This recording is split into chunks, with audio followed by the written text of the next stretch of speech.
Chapter 2. Now what I'm going to do is go through a couple examples showing you how you would go from cash to accrual accounting.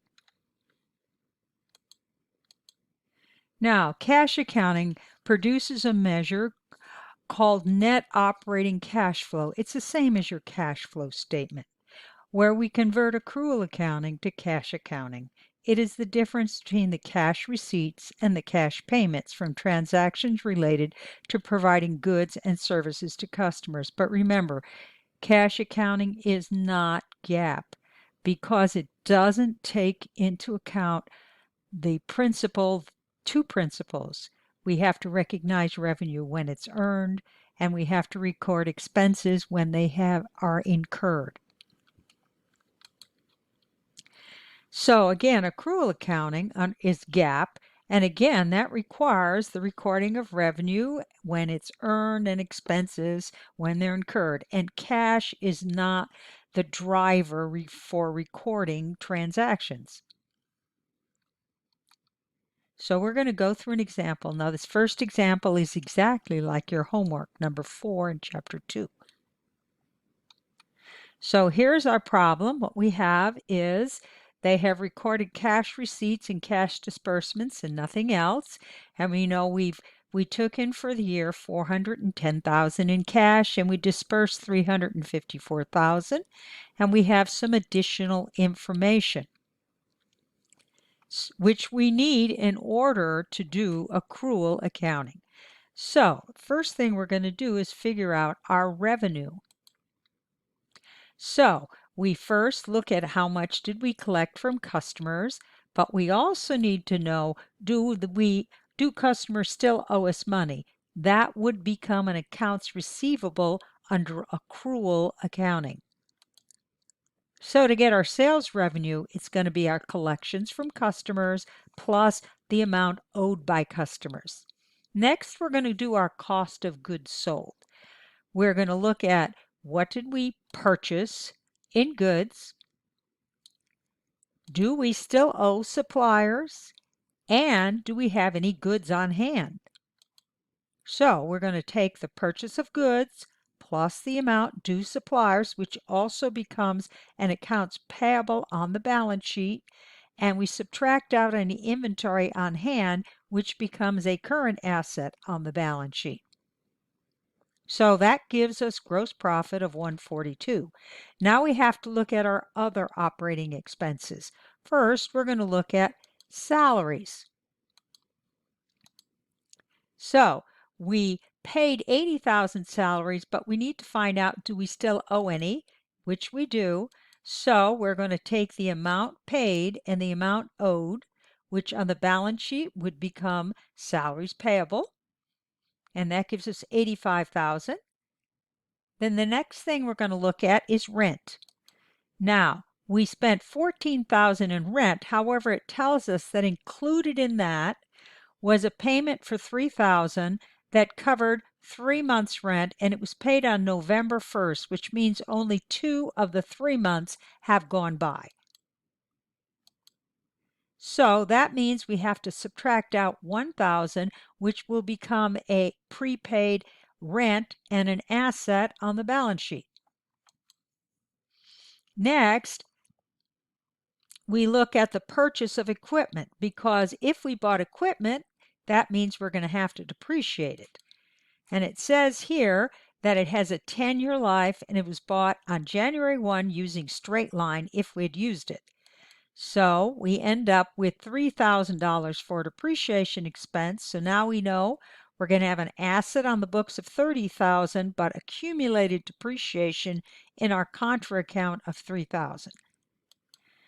And last, we have our miscellaneous expenses, and that tells us our total operating expense and our operating income. But we still have one more thing, and that is this note that we borrowed, because it says that we borrowed it on 4/1. We're paying 12%, and it's due on 4/1 of the next year. That tells us that 9 months have gone by, which means we've incurred interest expense. Now we have our net income, and we need to do that information and the other information I highlighted for you to do our balance sheet. Now we're going to start with our assets. First of all, in order for us to come up with the cash, it's always going to be the difference between what we received and what we spent. Next, we're going to figure out our accounts receivable, the amounts owed to customers. And we said it was $22,000.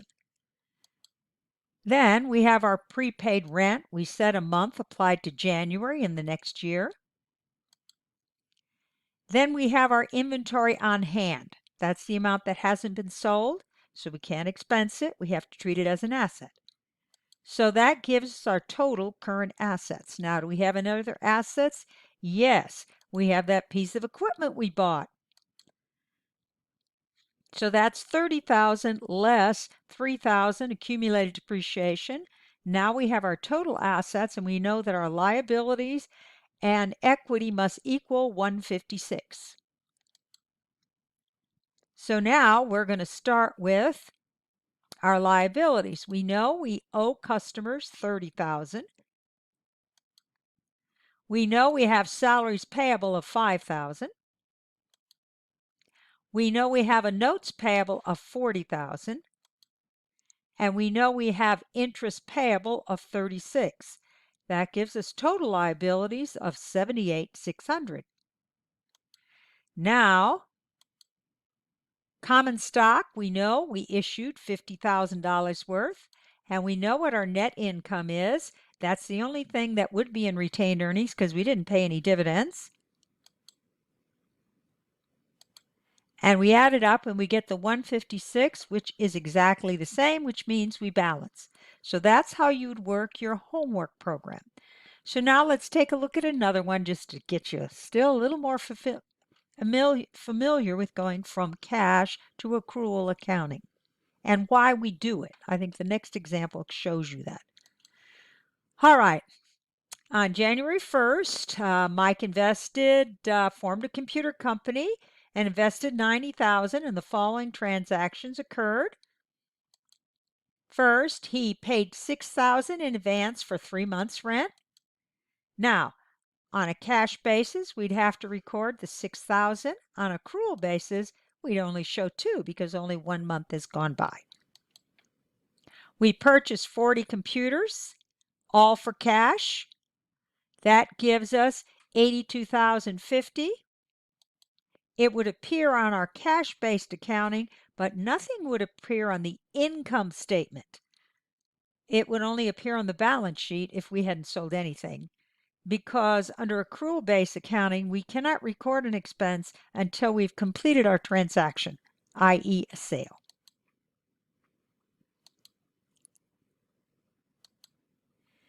Now, next, we paid salaries in January, and $3,000 is due in the next month. So, for cash base, we'd only record $9,000, but for accrual, we would record the whole $12,600 because that's how much we actually expensed for salary for that month, even though we didn't pay it all. Now we sold computers and we received $75,000 and we were owed $23,000 at month end. So for revenue, we'd only record $75,000 under cash basis, and on an accrual-based accounting, we would record $98,400. Then for cost of goods sold, this now would appear under accrual accounting because we then expense what we've sold.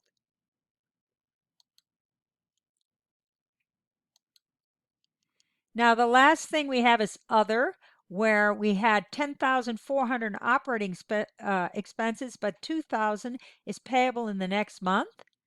So under cash-based, under accrual accounting, we do the $10,400, and the cash base it would be the $8,400. Now look at the difference in the income for the month. Under cash-based accounting, we'd have a loss of $31,500 and think we should go out of business. Under accrual basis, we have a profit of $13,900. So that's the difference between the two. Now let's look at our balance sheet. Now, what is the ending cash balance? We have our original investment, less our rent paid, less our cash purchases, less our salaries paid,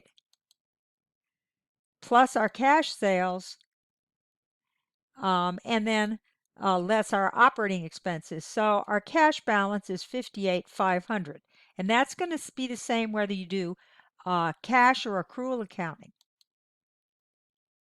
Now let's take a look at, do we have any accounts receivable? So we know that our owner's capital is $90,000 plus our net income of $13,900 for accrual accounting. Under cash basis, all we'd see would be the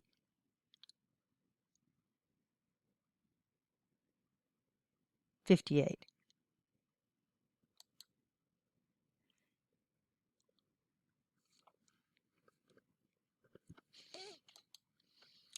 Then we'd see our prepaid,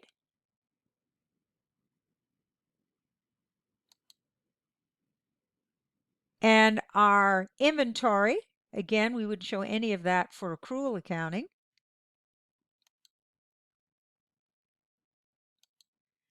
And we would show we owe salaries of $3,000.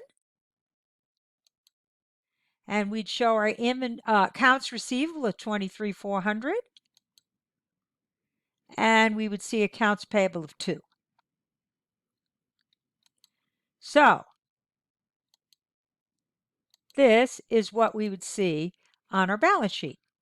And that ends this presentation. I hope that helps you with your homework. If you have any other questions, please let me know.